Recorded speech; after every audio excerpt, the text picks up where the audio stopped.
প্রিয় দেশবাসী, আসসালামু আলাইকুম।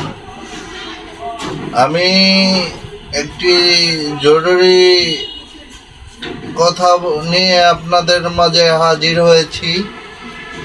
আপনারা আপনাদের বাড়ির আঙ্গিনায় বা বাড়ির ছাদে যেখানেই যেমন যেভাবেই জায়গা থাকেন, ব্যালকনিতে আপনারা গাছ লাগান, পরিবেশ বাঁচান, ফরমালিন মুক্ত ফল মূল খান।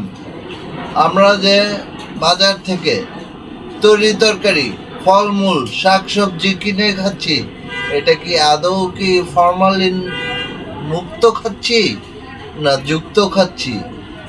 তবে আমার কথা হলো, আমি আমার বাড়ির আঙ্গিনায় গাছ লাগিয়েছি, আপনারাও গাছ লাগান।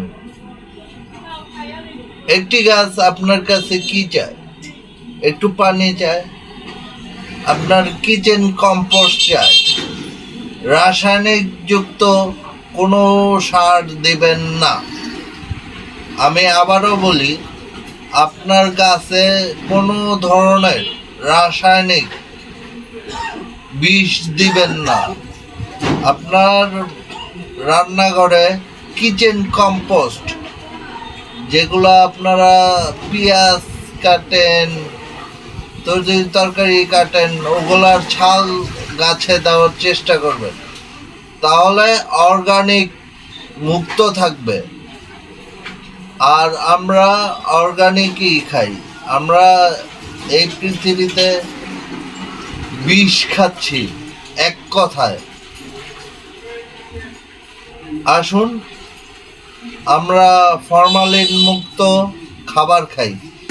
আগেকার মানুষ 150 বছর, 200 বছর, 250 বছর বাঁচত।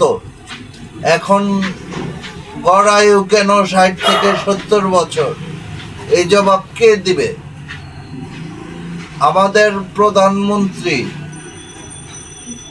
তিনিও চাচ্ছেন যে ফরমালিন মুক্ত খাবার খাওয়ার জন্য, কিন্তু এই দেশে হচ্ছে না। আমাদের পাশের দেশ ইন্ডিয়া, তার পাশের দেশ মালয়েশিয়া 150-200 বছর কেমনে বাঁচে? আসুন আমরা শপথ করি, গাছে ফরমালিন ছিটাবো না, গাছে রাসায়নিক সার ছিটাবো না। আমরা ফরমালিন মুক্ত খাবার খেতে চাই। ওকে।